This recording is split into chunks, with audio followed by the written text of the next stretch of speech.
The window of the war chamber was open 3 fingers' width, and that was enough. Mavrith had not meant to listen. She had only come to bring the king his evening tea, the ginger and clove brew that eased the tightness in his shoulders after a long day of council. The brass tray was warm in her hands, the porcelain cup steaming beneath the silver lid. She had walked these stone corridors 1,000 times in the last 2 years, always quiet, always careful, and always invisible to the lords and generals who passed her without seeing. But tonight, the heavy oak doors were closed, and the gap in the high arched window let the voices spill out into the colonnade like wine from a tipped cup. She stopped. She should not have stopped. The first voice belonged to Lord Castellan Brevoort, the king's most trusted adviser, a wolf of nearly 70 winters whose counsel had shaped 3 reigns. His tone carried the dry edge of patient frustration. "Sire, the Eastern lords grow restless. They have waited 2 years for an answer. If you will not name a queen by the harvest moon, they will name one for you, and the consequences will be beyond even your control." The second voice was the one that stopped her breath.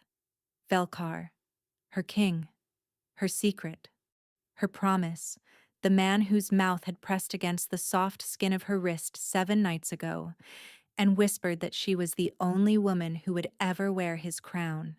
The man whose hands had traced the silver wolf pendant he had clasped around her throat with his own fingers, a pendant that hung even now beneath her servant's tunic, hidden and warm against her sternum.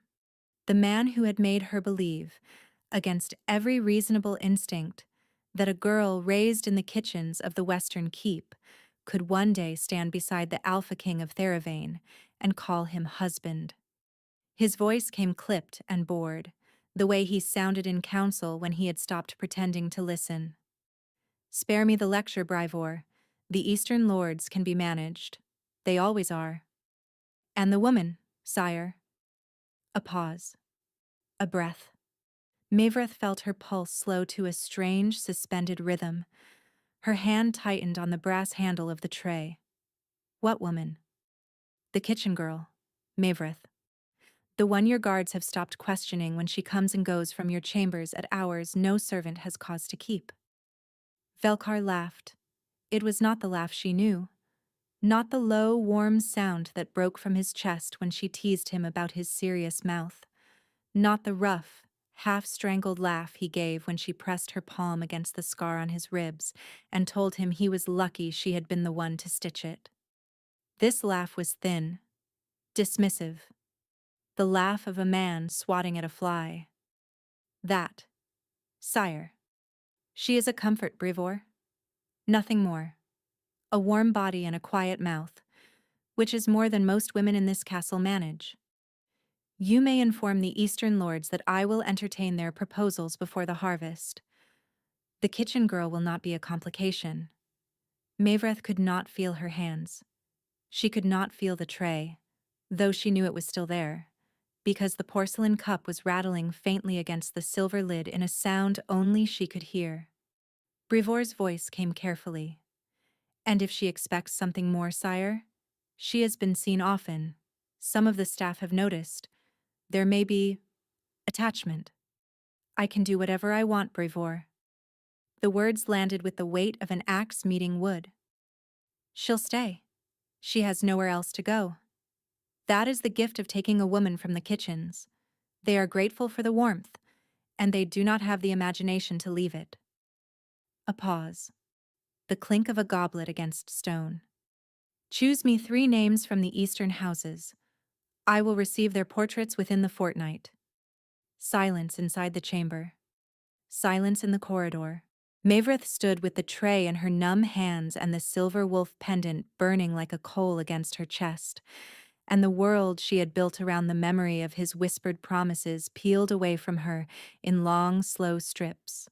A warm body and a quiet mouth. She had stitched the scar on his ribs in the dark of a hunting lodge, her hands steady when his had been shaking from the loss of blood. She had read to him from the old chronicles when his mother had died and he could not bear his own thoughts. She had carried his child for 11 days now, a secret pressed flat against her ribs, a secret she had been waiting to tell him on the night of the harvest moon because she had wanted the news to feel like a gift and not an ambush. A warm body, a quiet mouth. She had nowhere else to go. Mavreth turned, slowly, soundlessly, on the soft soles of her servant's slippers. She walked back down the colonnade.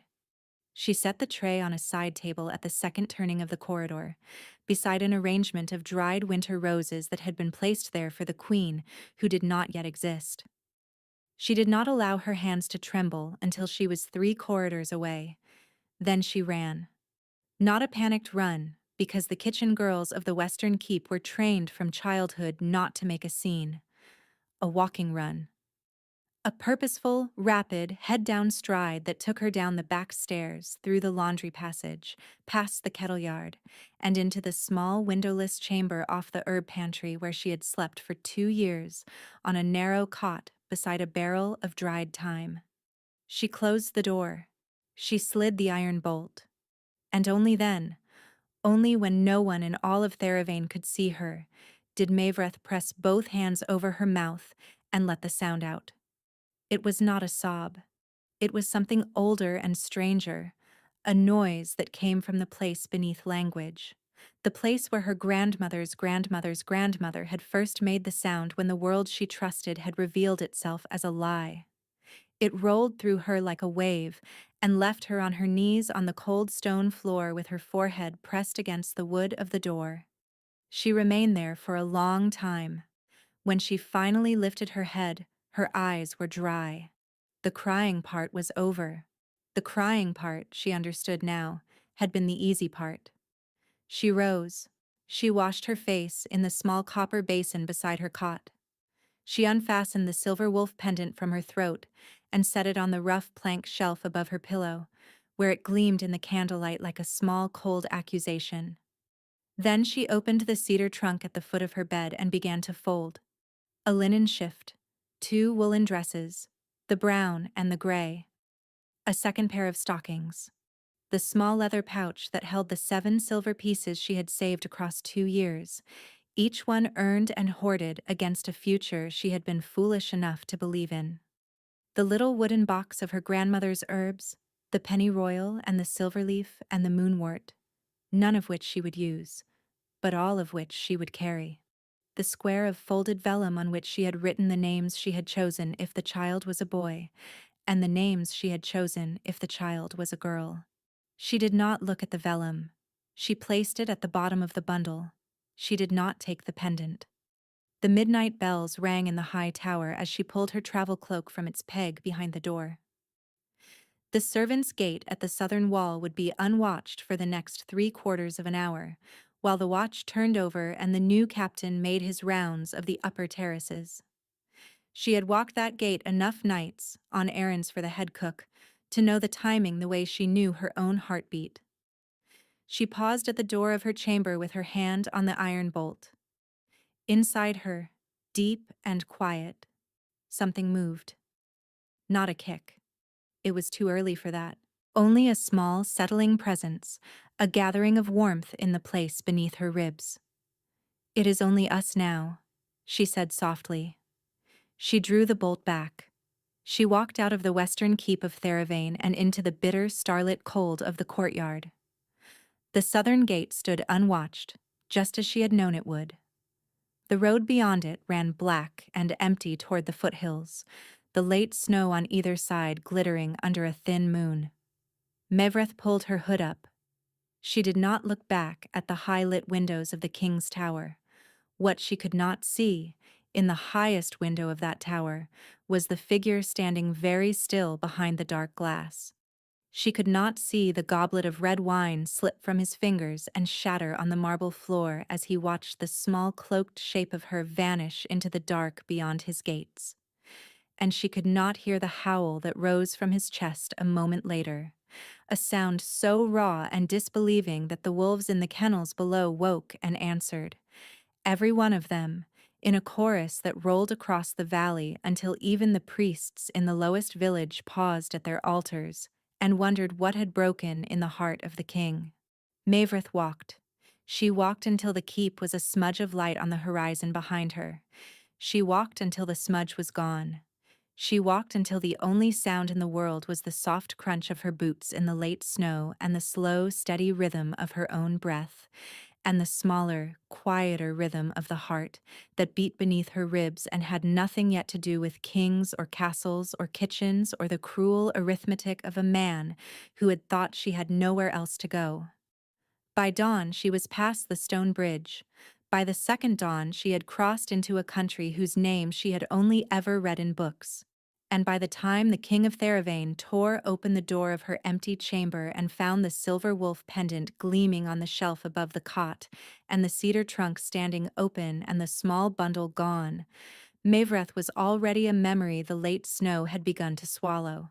He stood in the doorway with the pendant in his fist for a long time. Then he began to scream her name.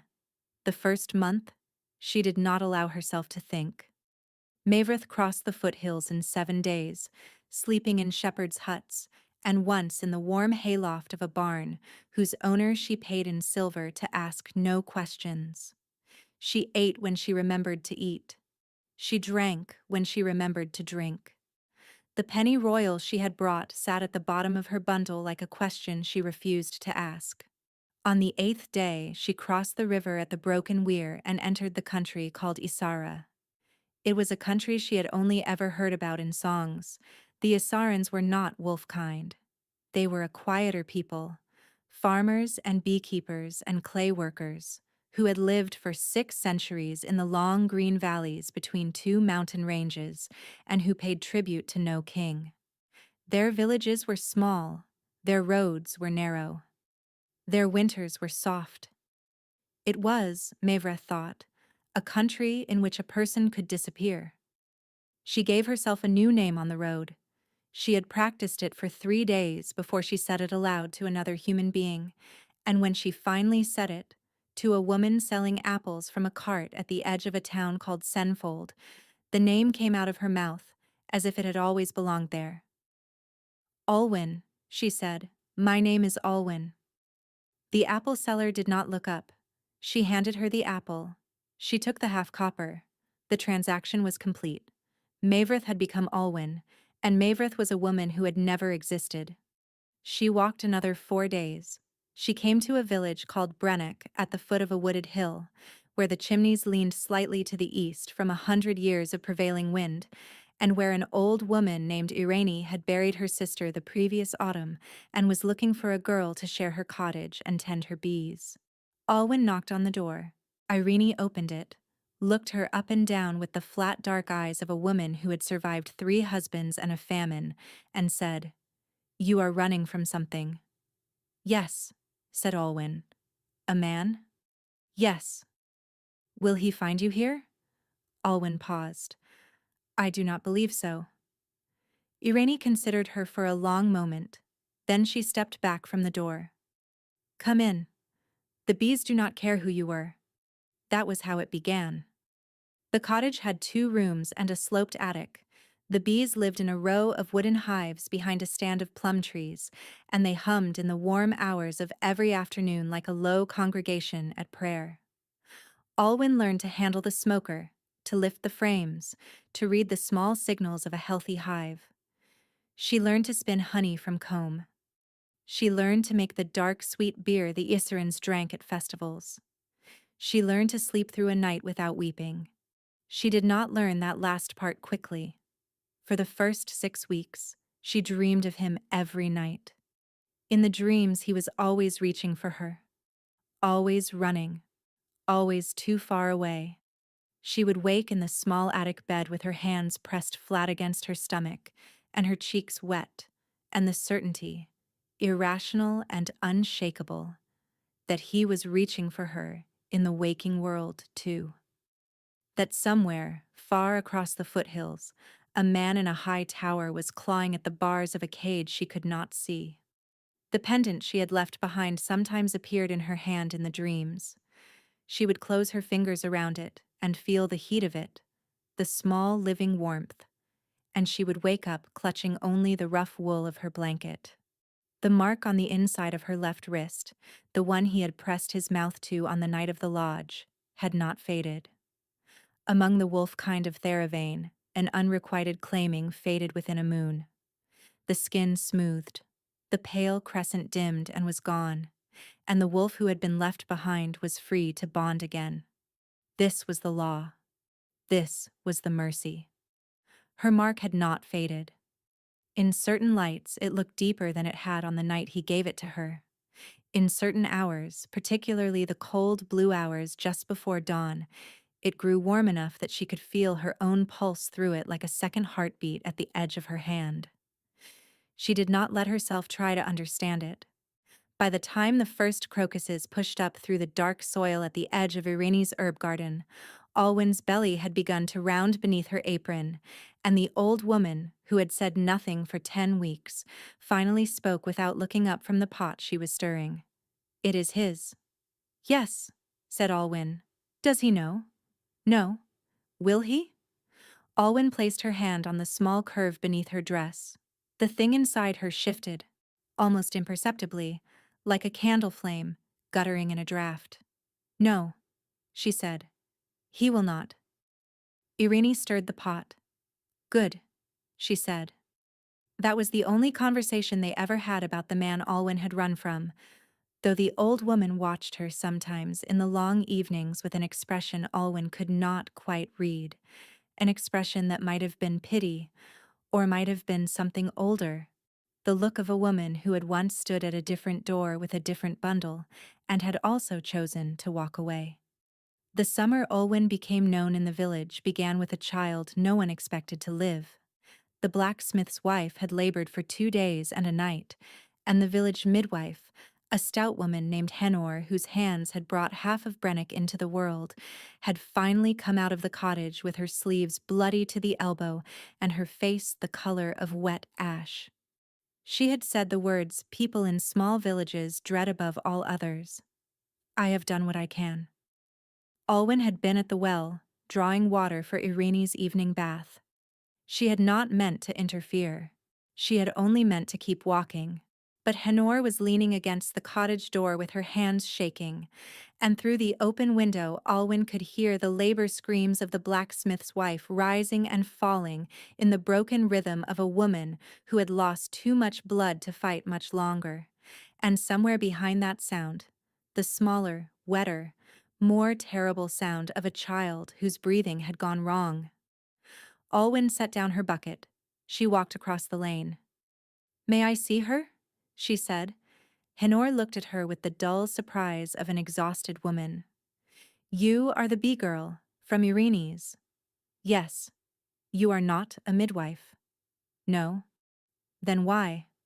Alwyn did not have a good answer. She had hands that knew how to stop bleeding. She had 2 years in the kitchens of a great keep where she had stitched scullery boys and stable hands and, once, a king. She had her grandmother's herbs in a small leather pouch on the windowsill of her attic room, herbs she had told herself she would never use again. "Because she is dying," Alwyn said, "and the child is dying, and I have seen this before." Henor stepped aside. It took 6 hours.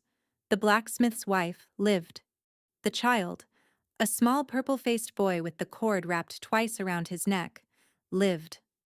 Alwyn walked back to Irene's cottage at dawn, with the front of her dress stiff with blood, and her hands smelling of moonwort and silverleaf, and a herb she had ground from a paste her grandmother had taught her to make when she was 11 years old. When she woke, it was the next evening, and the entire village of Brennick knew her name. By the autumn, Alwyn was the midwife. Henner, who was 60 and tired, had taken her aside one morning at the well and said, plainly, "You are better than I am. The village should have the better one. I will brew the teas and gather the herbs and take the small fees, and you will deliver the babies. We will both eat through the winter, and no one's child will die who could have lived." It was the kindest thing anyone in Isara had said to her. Her own daughter was born on the first hard frost of the autumn.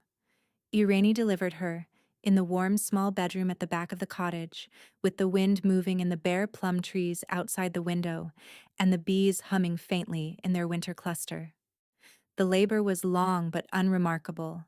The child came out screaming, which was a good sign, and went silent the moment she was placed against her mother's chest, which was a better one. Alwyn looked down at her. The infant had a thatch of dark hair, almost black, and skin that was warmer than human skin should be, and eyes that should have been the unfocused milky blue of every newborn, but were, instead, even in the first hour, a strange and clear and piercing pale gold. The eyes of a wolf-kind child. The eyes of her father. "Hello," Alwyn whispered. She kissed the small dark head. "Hello, my Sephirin." The name had come to her in the 7th month. In a dream she did not remember when she woke, and she had not chosen it so much as recognized it. It was a name that belonged to this child and no other. A name from no language Alwyn knew. A name the small gold eyes seemed to understand, because the infant blinked once at the sound of it, slowly, and then settled deeper against her mother's chest as if the matter were now decided. Irene, washing her hands in the basin, said nothing for a long time. Then she said, "You should know, Alwyn. The traders came through Brennick yesterday." Alwyn looked up. From the east? From the foothills. A small cold thing moved at the base of Alwyn's spine. "What did they say?" Irene dried her hands on a clean cloth. "They said the King of Theravane has not been seen in public in 7 months. They said the Eastern lords have withdrawn their daughters' portraits because there is no one to receive them. They said the king is not dead, but something has happened to him that no one in the keep will speak of, and that the wolves of the western kennels howl every night without ceasing, and that the harvest in the lowlands failed for the first time in 40 years. Alwyn could not feel her hands. She held the small, warm weight of her daughter against her chest, and she could not feel her hands. "What else?" she heard herself say. "They said the king has been seen twice, both times riding out alone, at night, into the forest, on a black horse. They said he comes back at dawn. They said he never speaks. They said his eyes are no longer the color they used to be." "What color are they?" Irene turned around. In the soft yellow light of the bedside candle, the old woman's face was very tired and very kind. "They said," she answered, "that the King of Theravane now has eyes the color of a winter moon, pale, almost white. The color, they said, of a wolf who has been searching too long for something he cannot find." Alwyn looked down at her daughter. Her daughter looked up at her, with eyes the pale gold of a king who had told an old advisor that a kitchen girl had nowhere else to go. Outside, the first hard frost glittered on the dark roof tiles. And somewhere far across the foothills, in a country Olwen had spent nearly a year teaching herself not to think about, something began to move. Spring came late to Brennick that year. The thaw began in the 2nd week of the 3rd month, slow and reluctant, the snow giving up its grip on the hills 1 inch at a time. Alwyn woke each morning to the sound of meltwater dripping from the eaves of the cottage and the smaller, more demanding sound of her daughter at nearly 5 months old, who had decided that dawn was the most important hour of the day and that her mother should agree. Sephirin was a strange and watchful child. She did not cry the way other infants cried. She made small, considered sounds, as if she were testing the air for something. She held her mother's gaze with a steadiness that made the older village women laugh and cross themselves at the same time. Irene had taken one long look at the pale gold eyes on the morning after the birth and had said simply, "She is not entirely of this world, you knew that." "I knew that," Alwyn had answered. What Alwyn had not known, what she was only beginning to understand, was that the strangeness of her daughter had begun to do something to the cottage itself. The bees were calmer. The hens laid every morning without fail. The herbs in the windowsill pots, which Alwyn had nearly killed twice the previous summer, had pushed out new green shoots in the dark months when nothing should have grown. On the night Sephirin was born, The late autumn frost on the cottage roof had thawed in a perfect circle around the chimney, and Irene, who had lived in the house for 40 years, had stood at the kitchen window staring up at the bare slates for a long, quiet time and had said nothing at all. Alwyn did not speak of these things. She delivered babies, she tended bees, she nursed her daughter. She told herself every morning when she woke that the news the traders had brought in winter was only a story, and that stories grew larger the further they traveled, and that the king of Theravane was none of her concern. The mark on her wrist did not let her forget. It had grown warmer through the long winter. By the time the crocuses returned to the herb garden, the pale crescent was hot enough that Alwyn had taken to wrapping her wrist in a linen band beneath her sleeve, telling Irene she had burned herself at the cook fire. She had not burned herself.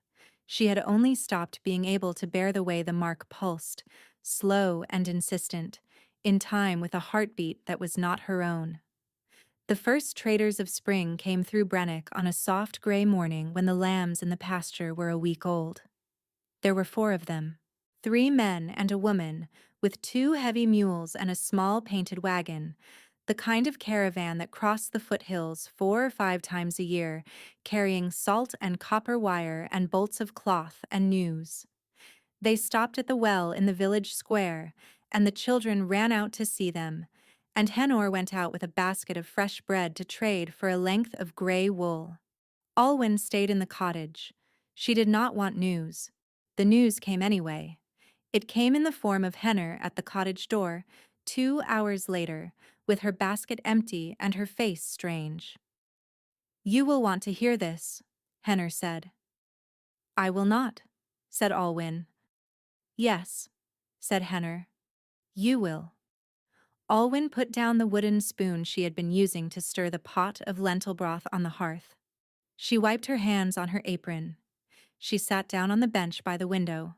Sephirin slept in her basket beside her, one small fist curled against her cheek. "Tell me," she said. Henor sat down across from her. "The king of Theravane is missing." The room tilted, very gently, and then righted itself. "Missing. He has not been seen in the keep for 31 days. The council says he is on a hunting retreat, but no servant has been sent for in a month, and the kitchens have not been told to prepare his rooms for his return, and the eastern lords have begun to gather in the lowland city of Marenholt to discuss a regency. A regency. They mean to declare him unfit. The Castellan, the old one, Brivor, has resisted them. He has refused to convene the council. He has said openly that the king is alive and will return. But the eastern lords have brought their warriors with them to Marenholt, and there are now nearly 4,000 men camped in the fields outside the city, and the smaller lords of the south have begun to ride north to join them. Alwyn closed her eyes. "Why are you telling me this?" she said. Henor did not answer for a moment. When she did, her voice was very careful. "There is more, Alwyn." "Then tell me the more." 2 weeks ago, a black horse came down out of the foothills into the village of Dreno. It was lame in one foreleg, and its saddle was empty, and there was blood on the saddle that was not the blood of any horse. The villagers of Dreno recognized the horse. It is the horse the king of Theravane has been seen riding alone at night for nearly a year. They sent word to the keep. The keep sent a company of guards to retrieve it. The guards came. They took the horse. They asked no questions. They left no answers. The mark on Olwyn's wrist was burning. It was burning the way it had burned on the night of the lodge, when his mouth had pressed against the soft skin and he had said the words she had believed. "He is not dead," she said. She had not meant to say it aloud. Henor looked at her for a long moment. "No," the older midwife said quietly. "I do not think he is. But something is hunting him, Alwyn. Something has been hunting him for a long time, and the traders said, when they spoke of the empty saddle, that there were marks on the leather, claw marks, the kind a wolf makes, but too large, larger than any wolf any man in Dreno had ever seen." In her basket, Sephirin opened her eyes, the pale gold gaze fixed on the rafters of the cottage with the unblinking concentration of a creature listening to something very far away, and very faint, and very desperate. The infant's small mouth opened. She made a sound. It was not a cry. It was not a coo. It was a thin, clear, three-note keening, the sound a wolf pup makes when it has lost the scent of its mother in the snow, and it lasted no more than a single breath. And then Sephirin closed her eyes again and slept. Henor and Alwyn stared at each other across the bench. Neither of them spoke. Outside, on the slope above the cottage, on the high ridge where the wind came down from the foothills in long, cold gusts, a single gray shape stood between two pine trees and watched the smoke rise from the chimney. It had been standing there for nearly an hour. It had a long muzzle and a lean-ribbed body, and one ear notched in a way that suggested an old wound, and its eyes were the dark amber of a wolf that had traveled very far on very little food. It had followed a thread of scent across 2 countries. It had waited in the trees above this village for 3 days before it had been certain. Now it was certain. The gray wolf turned, soundlessly, and slipped back into the dark of the pines, and began to run. It would not stop until it found the man it served. The knock came on a Thursday evening, 6 days after the traders had passed through. Alwyn had been expecting it. She had not allowed herself to know that she had been expecting it. She had told herself, every hour of the past 6 days, that the news from Theravane meant nothing, that the empty saddle meant nothing, that the strange 3-note keening her daughter had made meant nothing, that the mark on her wrist which now burned so hot she could not bear to touch it with her own hand meant nothing. But she had moved the iron poker from beside the hearth to beside the door. She had asked Irini to take Sephirin for the evening, to walk her in the basket up to Henner's cottage where the older midwife had a fresh batch of yarrow tea and would be glad of the company. She had laid out a clean linen on the kitchen table. She had taken the silver knife she used for cutting honeycomb and laid it across the linen. The knock, when it came, was 3 slow, careful taps, the kind of knock a man makes when he does not want to startle a woman who lives alone with an infant. Alwyn rose from the bench by the fire. She crossed the small room. She did not pick up the knife. She opened the door. The man on the threshold was tall and gray and tired. His travel cloak was dark with old rain. His boots had been good once, and were now the boots of a man who had walked across a great deal of country very fast.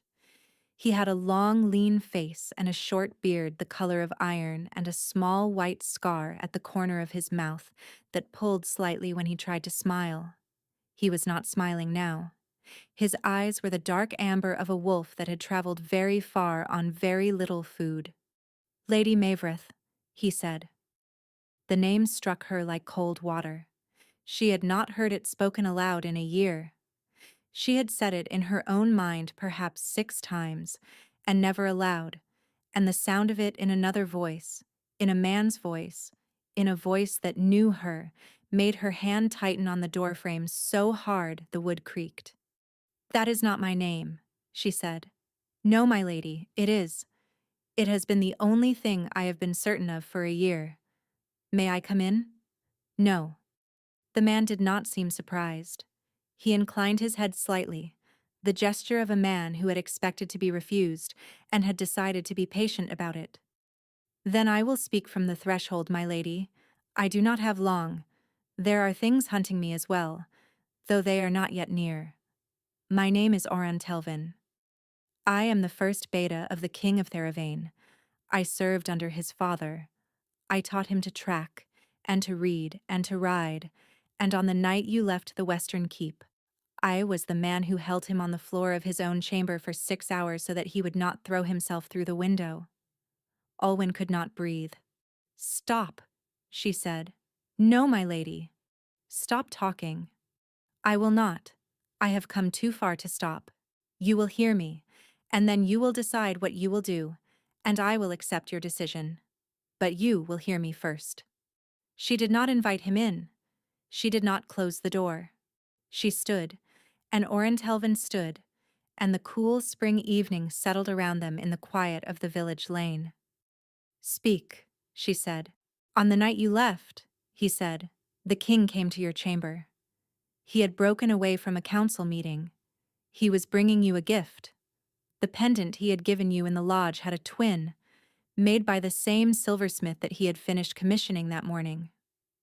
He meant to give it to you that night, and to ask you, formally, if you would consent to be presented to the council as the woman he intended to name his queen at the harvest moon. He had spent 11 months convincing the Castellan that you were the only acceptable choice. He had spent the afternoon in the war chamber finalizing the arrangements." Olwen shook her head. "No. Yes, my lady. I heard him, with my own ears, in the corridor outside the war chamber. He told the Castellan I was a warm body and a quiet mouth. He said I had nowhere to go. He said he would entertain the Eastern Lord's daughters before the harvest." Oran Telvin closed his eyes. When he opened them again, there was something in them that looked, very nearly, like grief. "Yes, my lady. He said all of that." "Then what do you want from me?" "I want you to listen to the rest of what he said, which you did not hear, because you walked away after the worst of it, and the worst of it was not the end." Alwyn's heart was beating too fast. She did not want to hear the rest. She had carried the worst of it for a year. She had built a life around the worst of it. She had given her daughter a name and her bees a season, and her body had stopped reaching for him in the dark of the bed only 6 weeks ago, and she did not want, more than anything in the world, to be told that there had been a rest of it. "Tell me," she said, "after you left the corridor, after the porcelain stopped rattling on your tray, the Castellan said to the king, 'Sire, you do not mean any of that.' And the king said, 'Of course I do not mean any of that, Brevor. Do you think I am a fool? She is hidden in this castle because there are 6 men in this council who would have her killed within the week if they knew what she is to me. I will say what I must until the harvest moon, and then I will set the truth before the kingdom and let them tear it apart if they choose. But until then, you will repeat to anyone who asks that she is a comfort and nothing more. And you will let the Eastern Lords send their portraits, and you will let them believe what they wish to believe. She is the only thing I have ever loved. She will be my queen, or there will be no queen. Do you understand me, Brevor?" And the Castellan said, "Yes, sire." And the king said, "Then leave me. I am going to her." Olwen could not see. There was something wrong with her eyes, a wet, shimmering distortion of the man on the threshold and the lane behind him, and she could not understand for a moment what it was, because she had not cried in 11 months, and she had forgotten what crying looked like from the inside. "He said that," she whispered. "He said that, my lady. I was the 3rd man in the chamber. I stood behind the door. I heard every word from both sides of it." "Why did you not stop me? At the gate? Why did no one—" "Because no one knew. The southern gate was unwatched, because the new captain of the watch, the one who had taken over at midnight, was a man from House Brevor's own household. Loyal, we believed, to the Castellan, who was loyal to the king. It is now my belief, my lady, that the captain of the watch was not loyal to anyone in that chamber. It is now my belief that he was paid by the same hand that arranged for the war chamber window to be left open 3 fingers' width on a winter night. I believe you were meant to overhear what you overheard. I believe you were meant to walk away. I believe the conversation that followed, the conversation in which the king said the truth, was not meant to reach you. It was meant to be heard only by the Castellan and by me." The world was very quiet. "Who?" she said. "Who would do that?" "That, my lady, is the question I have spent a year attempting to answer, and which I came here tonight to tell you I have answered." He reached, slowly, into the inside of his travel cloak. He withdrew a folded square of dark vellum, sealed in black wax with a sigil Olwen did not recognize at first, and then did. A serpent. coiled around a crown. "This is the sigil of House Verilyn," Oran Telvin said, "the eldest of the eastern houses. Their daughter was the third portrait the king refused to receive. Their lord is the man who, 2 months ago, ordered the king's black horse driven into a ravine in the foothills with the king on its back. The king survived. The horse did not. 4 of his guards did not. The king has been hunted across his own kingdom since that day. And he has been hunted alone, my lady, because the only thing that has kept him alive is that he refuses to lead them to anyone he loves, and he knows that there are now perhaps 6 people in the world he loves, and one of them is in this cottage, and another of them, I would guess, is sleeping in a basket at the cottage of your friend up the lane." Olwen made a small sound. It was not a word. "They have not yet found you, my lady, but they will. They have followed me. I have been more careful than any man in 3 kingdoms for a year, and they have still followed me, because they are very good, and because the prize, in their eyes, is very great. I have perhaps 2 days, perhaps 3. I came to tell you this, and to give you a choice, because the king made me swear, on the night of the ravine, that I would never bring you to him against your will. He made me swear that I would tell you everything, and that I would let you decide, and that if you decided to remain in your new life, I would help you disappear more deeply than you have already disappeared, and I would die before I led the men of House Verilyn to your door." Oran Telvin lowered his eyes. "That is what I have come to say, my lady." In the lane behind him, somewhere up toward the village square, a dog began to bark. It was the wrong kind of barking. It was the high, frantic barking of an animal that has seen something move at the edge of the trees. Oran Telvin's head came up. His eyes in the failing light were no longer tired. "My lady," he said, very quietly, "I think I was wrong about the 2 days." The barking stopped. It stopped the way barking stops when the dog has been silenced. Olwen stepped back from the door. "Come in," she said. "Now." He came in. She closed the door.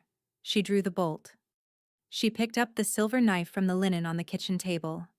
And on the high ridge above the cottage, where the gray wolf had stood watching 6 days before, 3 new shapes had appeared between the pines. They were not wolves. They were men. They wore dark cloaks and dark masks, and they moved down the slope toward the village of Brennick, with the quiet, careful pace of men who had been hunting one woman for a year and had finally found her. The first one came through the back window. He was very fast and very quiet, and Olwen did not see him so much as feel the shift in the air of the small kitchen as the shutter swung open behind her. She turned with the silver knife in her hand, and Oran Telvin turned at the same moment, and the man in the dark mask was already through the window with a curved blade in each hand, and he was already swinging. And Olwen understood, in the flat, dispassionate way a person understands these things in the moment they happen, that she was about to die. Oran Telvin was faster. The first beta of the king of Theravane, who had served under 3 reigns and taught a boy to read and a man to ride, did not draw a weapon. He did not need to.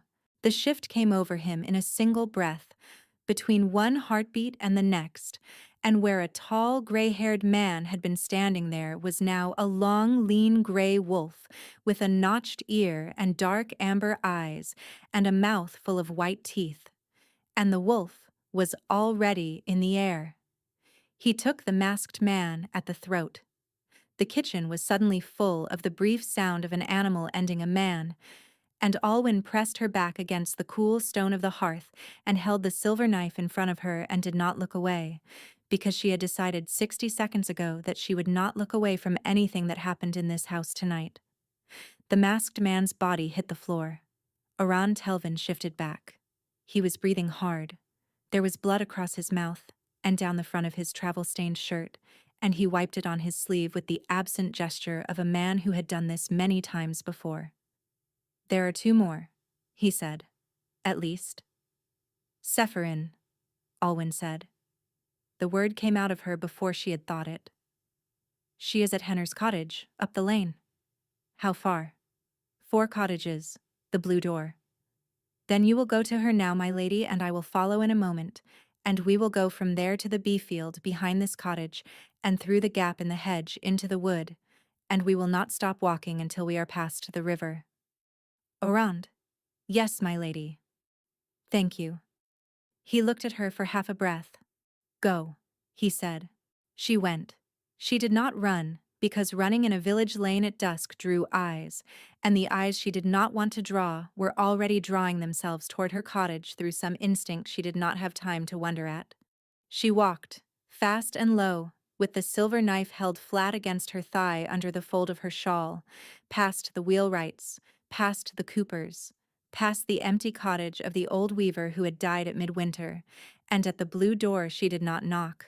She pushed the door open and she stepped inside, and she said in the smallest, steadiest voice she could manage, Henor, Irene, get up.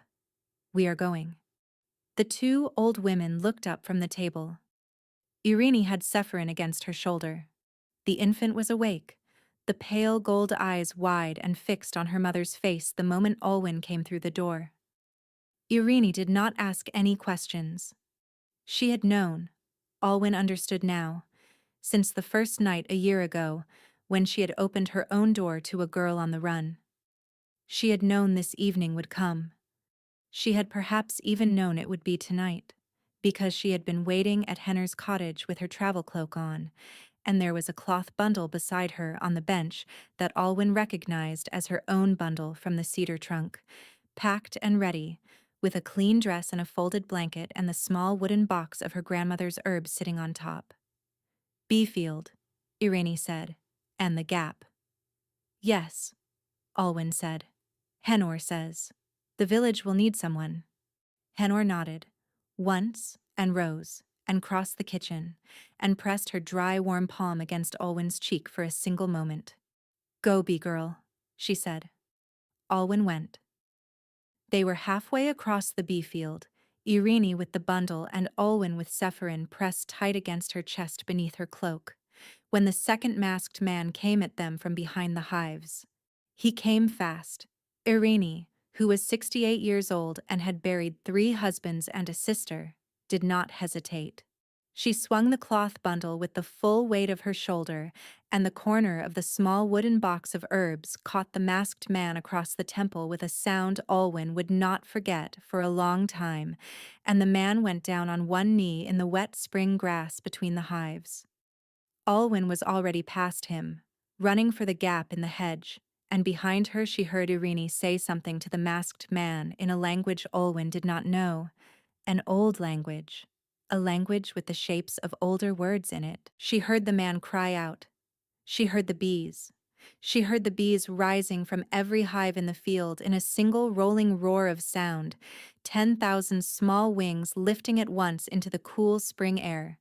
And she heard the masked man's cry change shape, from anger to surprise to something thinner and higher and more frightened, and then she was through the gap in the hedge and into the wood.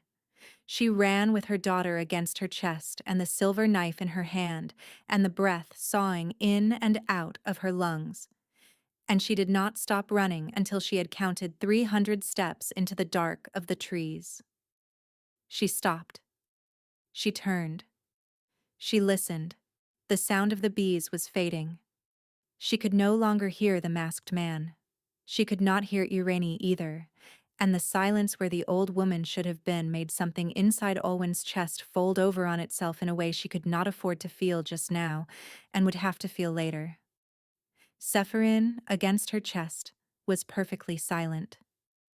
The pale gold eyes were open. They were watching the dark of the wood with an attention that did not belong in the face of a 5-month-old child. Where is he? Olwen whispered to her daughter. She did not know why she was asking.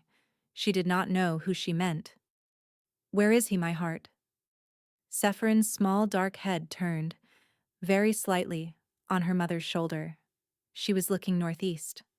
Olwen looked northeast. Through the columns of the pines, perhaps 100 yards away, perhaps less, a single shape was moving. It was moving fast. It was moving at the loping, ground-eating pace of a wolf in a hurry, and it was a very large wolf, and it was black. And even in the half-dark of the spring evening, Alwyn could see that its eyes were the color of a winter moon, pale, almost white.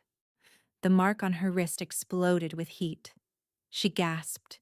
She nearly dropped the silver knife. She pressed her free hand against her wrist through the linen wrapping and felt, beneath her palm, a pulse that was not her pulse, a heartbeat that was not her heartbeat, a thunder that had been searching for her across 2 countries and a year, and had finally found the thread. The wolf stopped between 2 pines. It lifted its great head.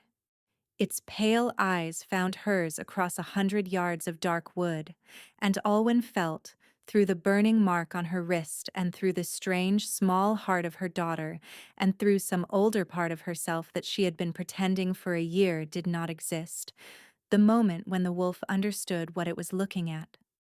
The wolf made a sound. It was not a howl. It was a single low note, almost a question, the sound a creature makes when it has been wrong about every single thing in the world for a very long time and has just discovered that one thing, exactly one thing, is the way it had hoped.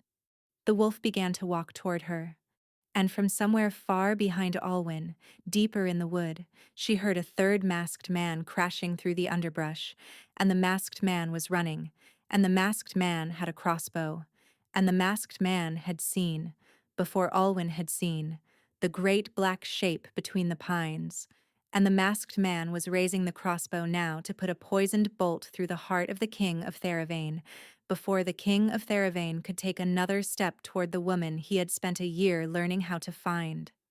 Alwyn turned. She did not think. She ran toward the masked man with the silver knife in her hand and her daughter against her chest, and she opened her mouth to scream a warning to a man she had not seen in a year, and had not forgiven, and had not stopped loving for a single hour of a single day, and the scream came out of her, raw and full, and the king of Theravane, between the pines, lifted his head at the sound of her voice for the first time in over a year, and the masked man pulled the trigger of the crossbow. The bolt left the crossbow. Olwyn saw it, in the strange slowed-down clarity of a moment that contained too much, the dark line of it cutting through the air between the pines, the pale fletching catching the last of the spring evening, the angle of it perfect, the angle of it intended, the angle of it traveling toward the great black wolf who had just begun to walk toward her. She did not have time to scream a second warning. The wolf moved. It did not dodge the bolt. It did not have time to dodge the bolt. What it did was stranger and faster.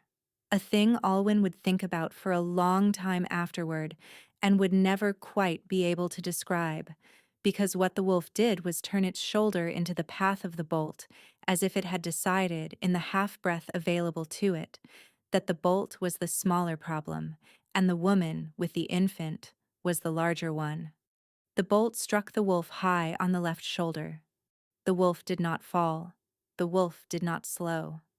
The wolf came across the 100 yards of dark wood in a series of long, bounding strides that ate the distance the way a fire eats dry grass, and Alwyn, running toward the masked man with her silver knife held flat against her thigh and her daughter pressed against her chest beneath her cloak, understood only afterward that she had stopped running, that her body had stopped because her body had recognized, before her mind had caught up, that the man she was running toward was already a dead man.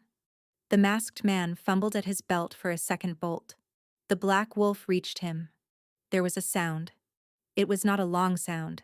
It was the brief, authoritative sound of a very large animal ending a man who had 30 seconds earlier been certain he was going to be paid a great deal of money for a small piece of work. And then the sound stopped, and the masked man went down between 2 pines without even the dignity of a final breath, and the wood was quiet again, except for the soft, labored breathing of the wolf, and the smaller, frightened breathing of Olwyn, and the entirely silent attention of the child against her chest. The wolf turned. pale eyes the color of a winter moon, found her. He took one step toward her. He stopped. The bolt was still in his shoulder. Alwyn could see, even at a distance of perhaps 30 feet, the dark wet ring spreading through the black fur around the wood of the shaft. She could see, too, the way his left foreleg was beginning to tremble, the way his head had lowered slightly, the way the pale eyes had gone very carefully blank in the manner of a creature that has decided it will not allow itself to fall over until certain matters are concluded. The bolt had been poisoned. She did not need to ask. She knew the way she knew the herbs in her grandmother's box. She knew because the wolf was still upright when he should have been on his side, and that meant the poison was the slow kind, the kind that took a wolf-kind body apart over hours, and it meant that the man behind the crossbow had not wanted to kill the king of Theravane quickly. He had wanted to kill him in a way that gave the men of House Verlin time to arrive and watch. The wolf took another step. His foreleg buckled. He caught himself. He looked at her with the pale moon eyes, and Alwyn, with her daughter pressed against her chest, and the silver knife loose in her hand, and the mark on her wrist burning so hot beneath the linen that she could smell the singed cloth, walked the last 20 feet between them and went down on her knees in the wet pine needles in front of him. She did not say his name. She had not said his name aloud in a year, and she did not say it now. She set the silver knife on the ground. She unwrapped Sephirin from beneath her cloak and laid her, very carefully, in the soft duff of pine needles between the roots of the nearest tree, and the infant lay there looking up at her parents with the steady, pale gold eyes of a child who had been waiting her whole short life for this particular moment. Then Alwyn turned to the wolf. "Lie down," she said. The wolf lay down. It was an enormous body, larger than any wolf she had ever seen, larger even than the wolves she had glimpsed in the kennels of the Western Keep, and the warmth coming off it was the warmth of a banked fire. She put her hands on his head, on the great rough skull between the ears, and the pale eyes closed. "You stupid man," she whispered. The wolf made a sound that might have been a sigh. She moved to his shoulder. The bolt had gone in deep and clean, and the head of it was the wide-barbed kind that did not come back out the way it had gone in. She would have to push it through. She would have to break the shaft and push the head out the back of the shoulder and seal the wounds on both sides. And she would have to do it fast, because the poison was already in him, and she did not yet know what poison. She bent her head to the wound. She breathed in. She knew the smell. Black hellebore, crushed in oil of yew, mixed, by the faint bitterness underneath, with a small measure of dried mistletoe berry. It was an old mixture. It was a hunter's mixture. It was meant to slow the heart of a wolf-kind body to the point of unconsciousness without quite stopping it, so that the hunters could arrive at their leisure and finish the work with a silver blade. She had perhaps an hour, possibly less. "Shift," she said to the wolf. "I cannot work on you in this form. The bolt has to come out and the wound has to be packed, and I cannot do it through this much fur. Shift, my king." The wolf opened his pale eyes. He looked at her for a long moment. Then the shift came, slow and effortful.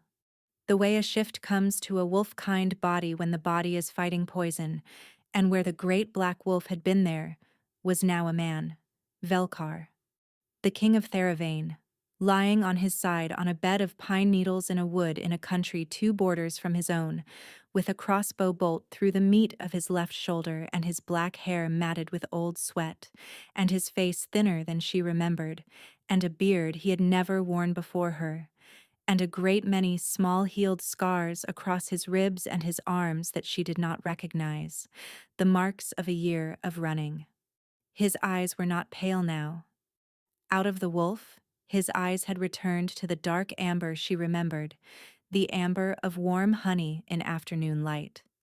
And they were fixed on her face, with an expression she could not read, because she had never in her life seen it on a human face before. It was not joy. It was not relief. It was something larger and more frightening. The look of a man who had been holding his breath for over a year and had just been told, by a stranger, that he was permitted to exhale. Mavreth, he said. His voice was a wreck. Velkar, she said. It was the first time she had said his name in a year. It came out of her like a stone being pulled from a wound. He closed his eyes. A single tear tracked down the side of his face into the pine needles, and Alwyn pretended she had not seen it, because there was a bolt in his shoulder and she had work to do, and she could not afford either of them falling apart in the wood. I am going to push the bolt through, she said. It is going to hurt very badly. I need you to be quiet because there is a third masked man somewhere in this wood and I do not know where he is. Yes, Velkar said. And I need you to know that I am not forgiving you. I am stopping you from dying. They are different. He opened his eyes. He looked at her. Yes, he said. My lady. I know. She broke the shaft of the bolt. She pushed. He did not make a sound. The barbed head came out the back of his shoulder in a wash of hot blood, and Alwyn caught it in a strip of linen torn from her shift, and she packed both wounds with the moonwort and silver-leaf paste her grandmother had taught her to grind when she was 11 years old, and she stitched the entry wound and the exit wound with the bone needle and the boiled gut thread she carried in the small leather pouch at her belt. And she did all of this in the gathering dark of a wood in a country called Isara, with her infant daughter watching from between the roots of a pine tree, and her hands did not shake once. When she was finished, she sat back on her heels. Velkar was very pale. The poison was still in him. She had bought him hours, perhaps a day.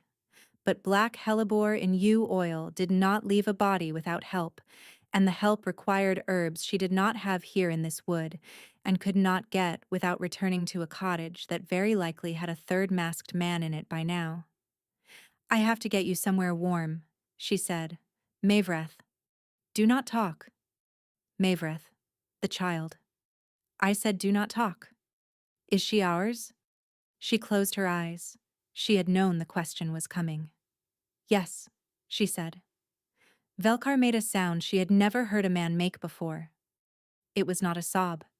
It was the sound of a man learning for the first time in a year that the world had not been entirely a punishment. Her name, he whispered. Sephirin. Sephirin. Yes. He turned his head slowly toward the small, dark-haired infant between the pine roots. Sephirin's pale gold eyes had not left his face since the moment he had shifted. The infant lifted one small fist. Velkar's face broke. Hello, little one, he said, in a voice that did not sound like the voice of any king. Hello. Hello. I am sorry I am late. Alwyn looked away. She looked away because if she watched the king of Theravane weep at the sight of his daughter, she was going to lose the careful thing she had built around herself in the last year, and she could not afford to lose it yet. There was still a third masked man unaccounted for. There was still poison in Velkar's blood. There was still Irene, whom she had left in a bee field with bees rising and a man on his knees, and a silence afterward that she had not yet allowed herself to interpret. She picked up Sephirin. She helped Velkar to his feet. He swayed. He set his teeth. He stood. Orand, he said. Coming, Alwyn said. If he can. We cannot wait for him here. No. There is a charcoal burner's hut, half a mile north. I delivered his wife of a stillborn last autumn. He owes me. He will not ask questions. Lead, Velkar said. She led.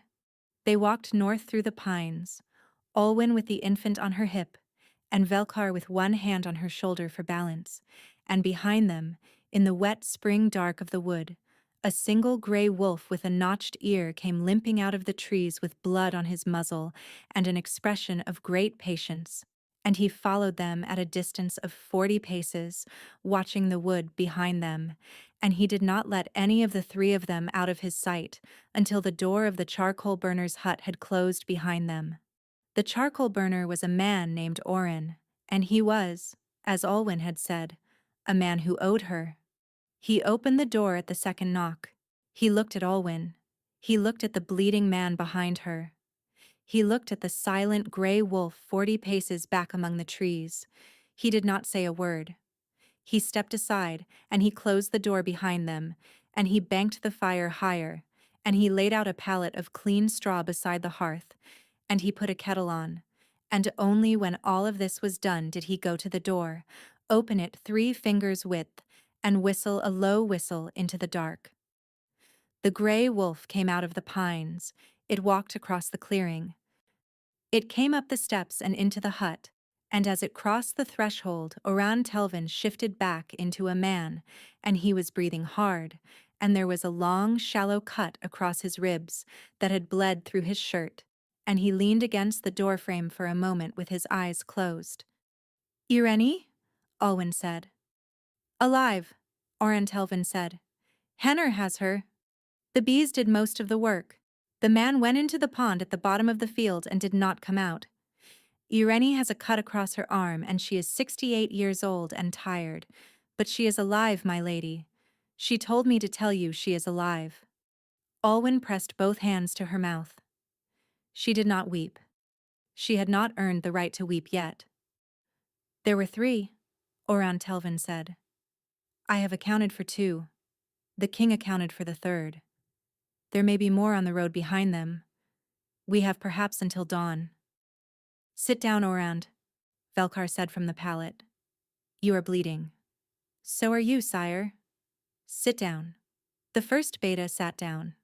Orin the charcoal burner brought a clean rag and a basin of hot water, and he set them on the floor between the 2 men, and he went to the corner of the hut and busied himself with the kettle and the chipped tin cups and the small stoppered jar of honey he kept on the high shelf, and he did not look at any of them, because he was a man who understood when a room needed to be alone with itself. Olwen settled Sephirin in the straw of the pallet beside her father. The infant did not cry. She turned her small dark head and pressed her face into the warm side of the man beside her, and Velkar made a sound that was not quite a word, and his good arm came around the small body of his daughter, and he closed his eyes. Olwen knelt on the stone floor beside the pallet. "Tell me," she said. Velkar opened his eyes. "My lady." "All of it, every part of it. Orand has told me the corridor. He has told me what you said to the Castellan after I left. He has told me about House Verilyn. He has told me about the ravine. I want to hear the rest from you." Velkar looked at her for a long moment. "There is no rest," he said. "Not really.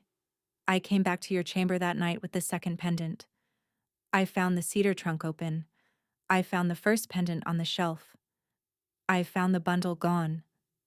I went to the southern gate, and the captain of the watch told me that no one had passed through, and I knew he was lying because I could smell your perfume in the cold air of the gateway, and I struck him down with my own hands before the Castellan could stop me. That is when Arand and Brivor held me on the floor of my own chamber for 6 hours." Olwen did not look away. "Go on." "I went mad for a time. I do not remember the first weeks. Brivor remembers them. He says I did not eat. He says I rode out on the black horse every night and came back at dawn with blood on my hands that was not always mine. Then there was a council meeting in the 3rd month, and a portrait was sent from House Verilyn, and I did not refuse it, because Brivor said to me, 'Sire, if you refuse this one publicly, you will start a war you cannot afford to fight while you do not yet know who took her.' I listened to him. I let the portrait sit on the table. I did not refuse it. I did not accept it. I let them think I was considering it. And in the meantime, I sent men. 12 men, my lady, into the foothills and the lowland cities and the eastern provinces, and 4 of them came back, and the other 8 did not. And the 4 who came back told me that someone in my own kingdom was killing the men I sent." His voice was very steady. It was the steadiness of a man who had told this story to himself, alone, in the dark, every night, for a year. By the 8th month, I knew it was Verilyn. by the 9th, I had begun to ride out alone. I could not trust any of my own house to ride with me except Orand, and Orand I sent on a different road, because I wanted them to follow me and not him. I wanted to be the bait, my lady. I wanted them to come for me, where I could see them, while Orand looked for you in the only direction I had been able to guess. North, across the foothills, into a country that was not mine, because you had once said to me, in the lodge, that you had read of a country called Isara, in a book your grandmother had owned, and you had said you wondered what it was like to live in a country that did not have wolves in it. And I remembered, my lady. I remembered every word you ever said to me. Alwyn could not speak. In the foothills they nearly took me twice. In the 11th month they put a silver blade between my ribs in a tavern in a town called Dreno, and I crawled into the snow and I bled for 9 hours, and I would have died there, my lady, and I would have been glad of it, except that on the 8th hour I felt the mark. Alwyn closed her eyes. You felt it, she whispered, on my wrist. The same wrist where I had set my mouth to yours in the lodge. It was warm, my lady. It was warm in a way it had not been warm in a year. And I understood, lying in the snow outside Dreno, that you were alive somewhere, and that you were thinking of me, and that I had no right to die in a snowbank while you were thinking of me. So I did not die. I crawled to a barn. I lived. And in the 12th month, Oran sent a gray bird with a green ribbon on its leg, which was the signal we had agreed upon, and the green ribbon meant I have a thread. And I rode for the foothills the next morning, and I have been riding for 31 days, and tonight I came over the last ridge, and I smelled wood smoke and bread and your hair, my lady, and I knew before I saw the cottage that I had found you. Velkar opened his eyes. They were wet. I am sorry, he said.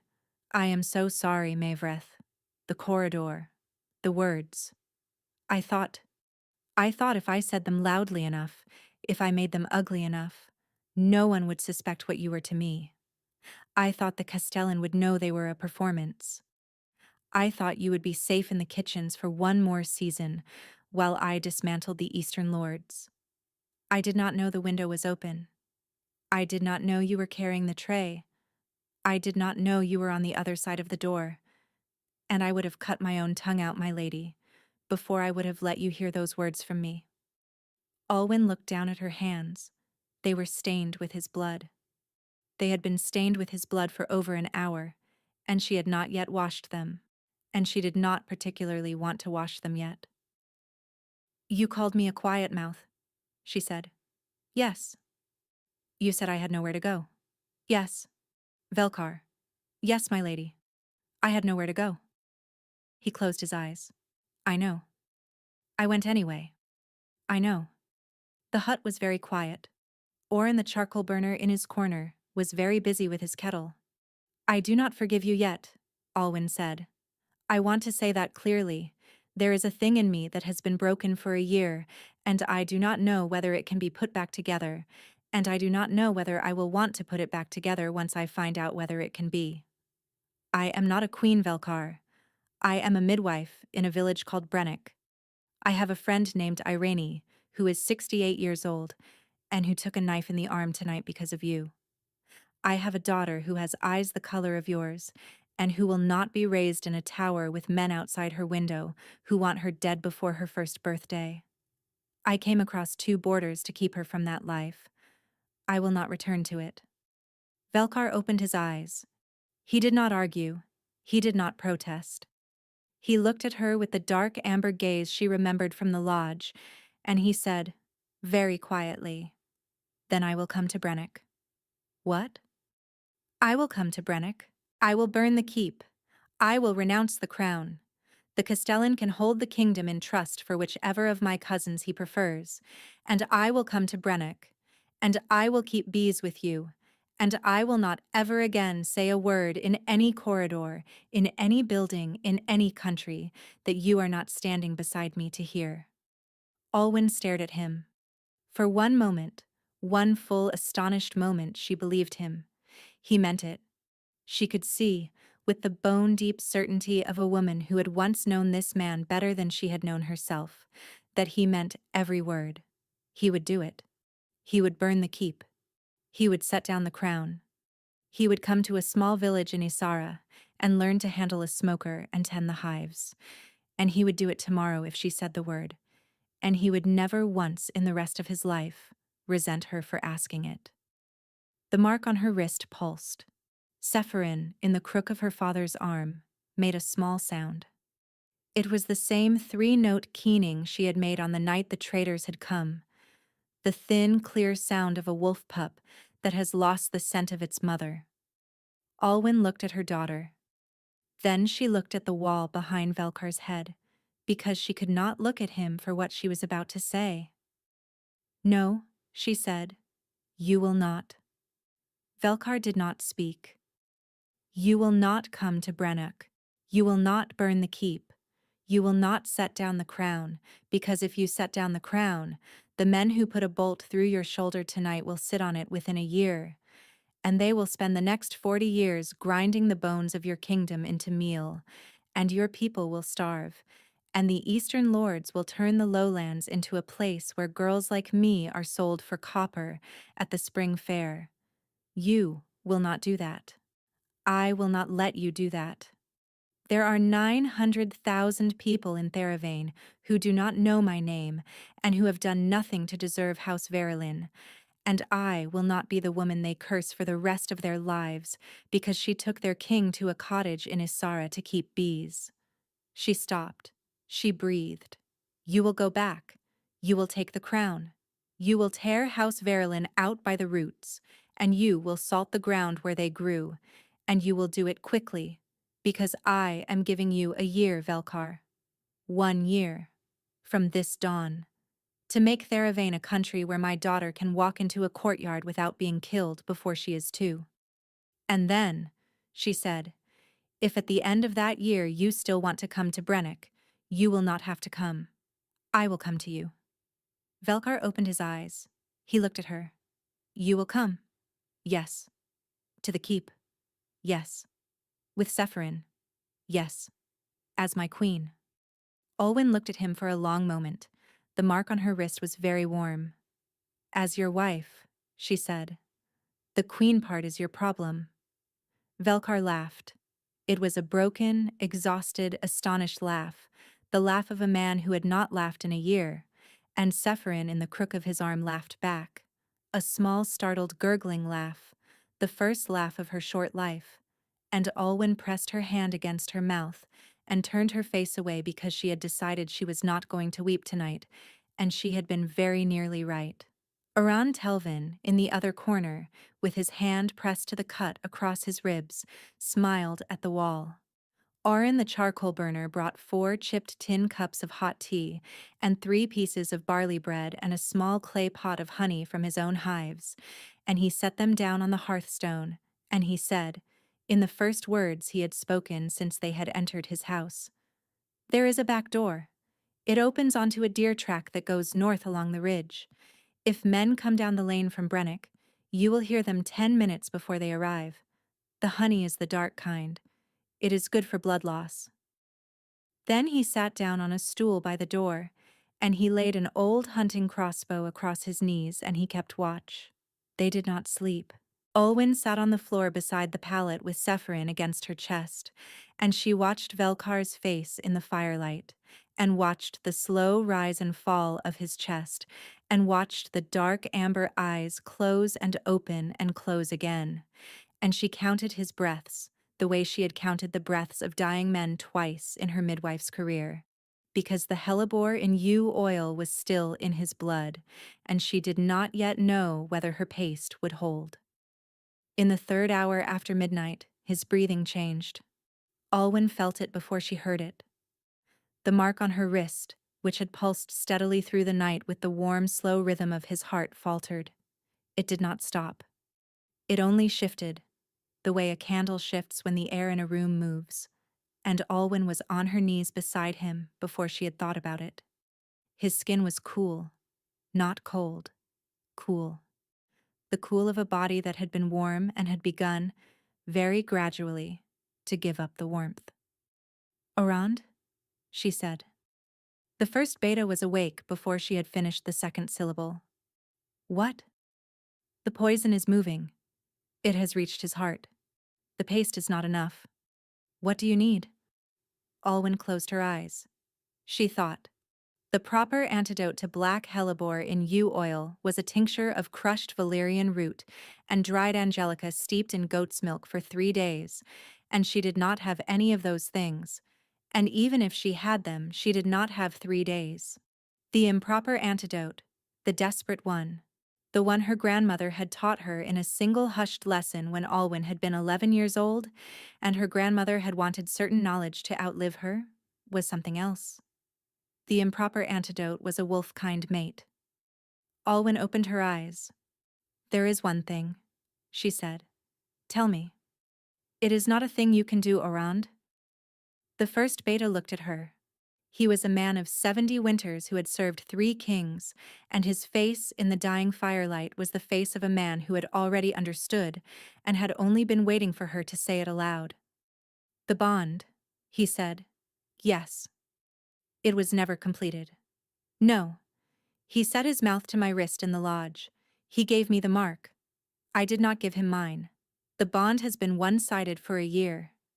It is the reason the mark on my wrist did not fade, and the reason he could feel me from a snowbank in Dreno, and the reason he is still breathing now after an hour with hellebore in his heart. But it is not enough. It is half a circuit, Orand. The poison is in the half he cannot close on his own. And if you complete it, then the bond becomes a circle. His blood becomes my blood. The poison in him becomes diluted across 2 bodies instead of concentrated in one, and my body, which has a year of his mark in it, and a child of his blood in it, will absorb its share. He will live. I will be sick for some hours, perhaps a day. The child should not be affected because the bond does not pass through the milk in that way, but I will not lie to you, Orand. I have never seen this done. I have only been told about it. My grandmother said it had been done 4 times in the history of the wolf kind, and that 2 of the women lived, and 2 of them did not. Orand Telvin was very still. "Then you cannot do it, my lady." Alwyn looked at the man on the pallet. She looked at his cool skin and the slow, uncertain rise of his chest and the small dark head of her daughter pressed into the crook of his arm. She looked at the dark amber eyes which had opened, slightly, and were watching her with the dim attention of a man who had heard the word grandmother and had understood, at some level deeper than language, what the conversation across him was about. "Mavreth," he whispered. "Be quiet, Velkar." "No. Yes. Be quiet. This is not your decision. It is my... It is not your decision because you are the one dying, and the one dying does not get to vote. Orand, hold his good shoulder. He is going to argue." Orand Telvin placed his hand gently on the king's good shoulder. Velkar tried to sit up. He did not have the strength. He tried to speak. He did not have the breath. Alwyn took his face between her hands. "Listen to me," she said. "I am not doing this for the kingdom. I am not doing this because I have forgiven you. I am not doing this because I have decided I will come to your keep at the end of the year.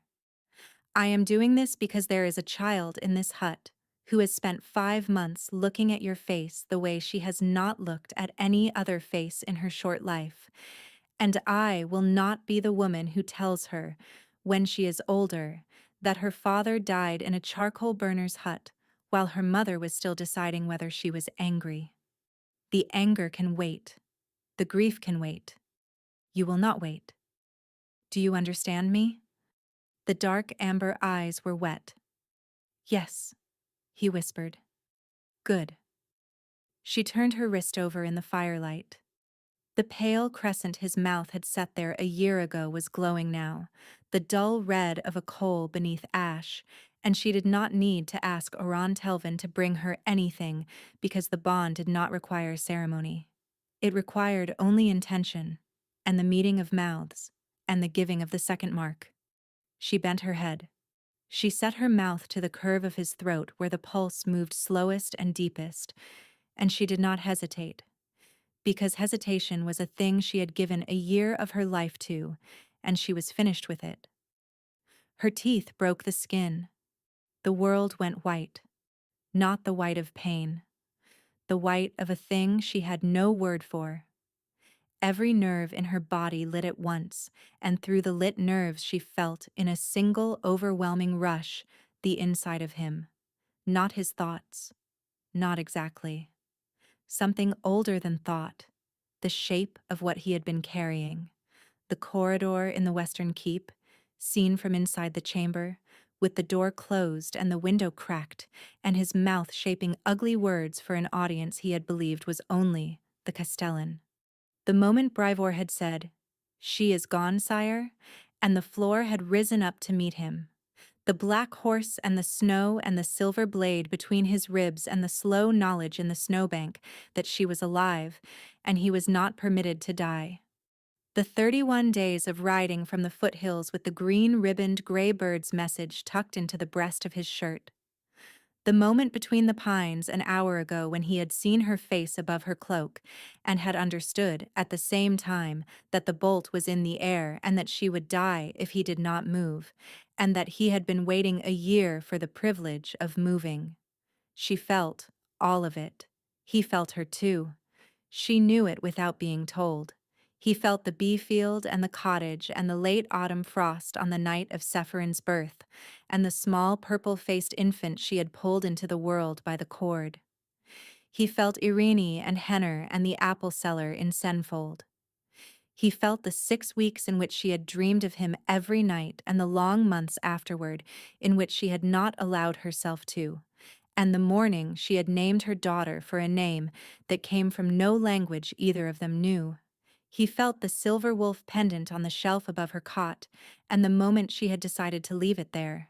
She lifted her mouth from his throat. He was breathing. Not cool now. Warm. The warmth of a body that had decided, against all the calculations of the poison in it, that it was going to live another night. The dark amber eyes were open. They were full of tears, and full of something else. The quiet, astonished thing a man carries in his face when he has been forgiven, before he has quite finished asking for it. "Mavrith," he whispered. "I am here," she said. The hut tilted, very gently. She had time to set Sephirin down on the pallet beside her father, with great care. She had time to say to Oran Telvin, "The basket, my herbs, the small green packet, brew it in water, give it to me when I wake." She had time to think, with a small, calm pride, that she had not after all been one of the 2 women who did not live. Then the floor came up to meet her, and she went into the dark with the warmth of her king's hand closing, very carefully, around her wrist. She slept for 19 hours.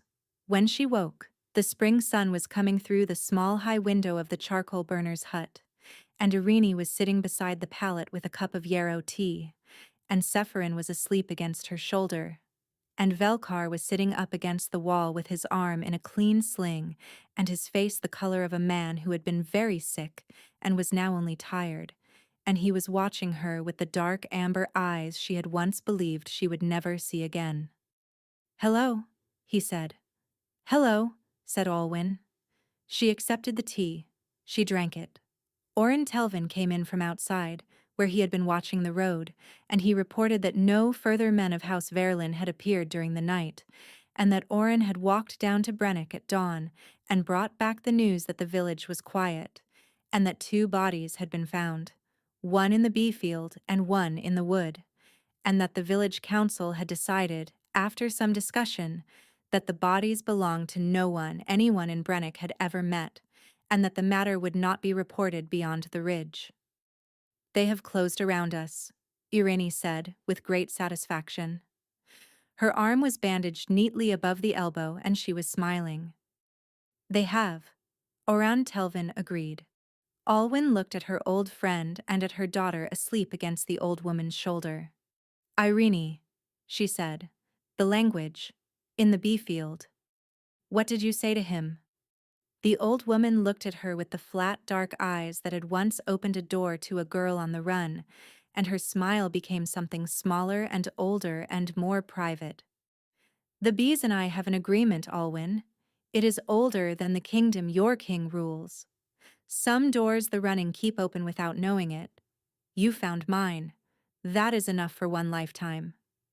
She did not say more, and Alwyn understood that she was not going to. Alwyn looked at Velkar against the wall. She looked at the empty cup of yarrow tea in her hand. 1 year, she said. Velkar inclined his head. 1 year. And then I come to you. With our daughter. As my wife. As your wife. The queen part is still your problem. He smiled. It was the first true smile she had seen on his face since the night of the lodge, and she had to look away from it, because she was not ready to look at it directly yet.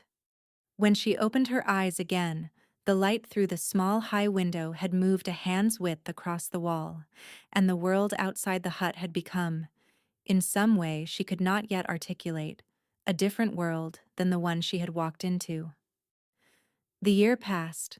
Alwyn did not see Velkar during the year. This was the agreement. He left the charcoal burner's hut on the 3rd morning, with Oran Telvin beside him, and a borrowed horse beneath him, and a bandaged shoulder under his cloak, and he rode east toward the foothills. And he did not write to her, because letters could be intercepted, and he did not send messengers, because messengers could be followed, and the only token she had of him through the long green Isaran summer, and the long bronze Isaran autumn, and the long white Isaran winter that followed, was the slow, steady warmth of the mark on her wrist, which now beat in time with his heart, whether she was sleeping or waking. The news came through other channels. Traders, mostly. Isaran traders who had crossed into Theravane to sell honey and claywork, and had returned with stories. The summer brought stories of arrests. Lord Verilyn and 3 of his cousins had been taken from their estates by the king's own hand, in person, on a single midsummer day, and had been brought to the lowland city of Marenholt to stand before a tribunal of the lesser eastern lords who had grown tired of being the smaller fish in House Verilyn's pond. The autumn brought stories of confessions. The winter brought stories of executions. 4 of them, none of them quick, all of them public. And the spring after that brought the story Alwyn had been waiting for, without admitting to herself she had been waiting for it. The eastern lords had bent the knee. The lowland cities had been pacified.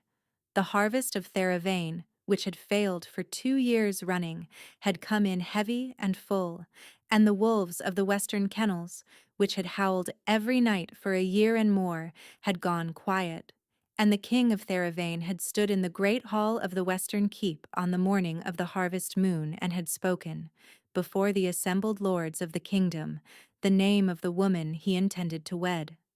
It was not a name any of them recognized. It was not Mavreth. It was not Alwyn. It was a 3rd name, a name the king had asked her permission to use in a folded letter that had come to her by way of Oran Telvin 3 weeks before, the only direct message she had received from him in the entire year. The letter had said, "My lady, I have understood in the long quiet of this year that you are neither of the women you have been before. I will not call you by either of those names if you will permit me a 3rd. Choose it. Send it to me. I will speak it to my kingdom on the morning of the harvest moon, and from that morning forward it will be the only name I ever say." Alwyn had thought about the letter for 2 days. Then she had walked out into the bee field behind Irani's cottage, and she had stood among the hives in the warm, slanted afternoon light, and she had spoken aloud to the bees the name that had come to her. She had sent it back to him in a single line on a folded scrap of vellum. The name was Merenith. It was a name from no kingdom and no house. It was a name that belonged to a woman who had once been a kitchen girl in a western keep, and once been a midwife in a village called Brennick, and was now becoming something neither of those women had quite been. It was a name that, when Velkar spoke it for the first time before the assembled lords of the great hall, settled over the room like a soft cloth being laid across an old and beloved table. The lords bent their heads. It was done. The road from Brennock to the foothills was muddy that autumn. Merenith rode in a small painted wagon with Irene beside her, because Irene had refused, with the firmness of a woman who had buried 3 husbands and a sister, to be left behind. Sephirin, who was now 15 months old and walking on small, unsteady feet and using approximately 4 words with great authority, slept in a basket of clean wool at Merenith's feet. The gray wolf with the notched ear walked alongside the wagon for the first 3 days of the journey, and then disappeared into the trees, because Oran Telvin had ridden ahead on a fast horse to bring word to the keep that they were coming. They crossed the river at the Broken Weir on the 5th morning. The ferryman was the same ferryman who had carried Merenith across in the other direction a year and a half earlier, and he looked at her now with the careful, absent gaze of a man who was choosing not to recognize her, and she looked at him with the careful, absent gaze of a woman who was choosing to be unrecognized, and the crossing was completed in silence and with great dignity on both sides. On the 7th morning, they came over the last ridge before the western keep. Merenith stopped the wagon. She got down. She lifted Sephirin out of her basket and settled her on her hip. She walked the last 50 paces to the crest of the ridge alone, with her daughter against her side, and her travel cloak loose around her shoulders, and she stood at the top and looked down at the great gray shape of the keep, where she had once carried trays of ginger and clove tea down stone corridors. The keep had not changed. The woman looking at it had. A single rider was coming up the road from the keep toward the ridge. He was riding a black horse. He was not in armor. He was not in ceremonial robes. He was in a simple dark riding coat, and his hair had a fresh thread of gray through the black at the left temple that had not been there a year and a half ago, and his arm, the one the bolt had gone through, sat slightly differently on the reins than the other arm, and Merenith understood, watching him ride up the road, that he had not asked any of the lords of the council to ride out with him. He had come alone. He had wanted the meeting on the ridge to belong to no one but the 3 of them. He stopped the black horse at the foot of the ridge. He dismounted. He walked up the slope. When he reached the crest, he did not speak. He looked at her, and at the small dark-haired child on her hip with the pale gold eyes, and at the country behind her that had hidden them both for nearly 2 years, and his face did the thing it had done in the charcoal burner's hut. The small breaking thing she had seen only twice before in her life. She set Sephirin down on the grass. The child took 2 unsteady steps toward her father, and then a third. And then, with the absolute concentration of a 15-month-old, whose vocabulary contained 4 important words, she said the second one. Da.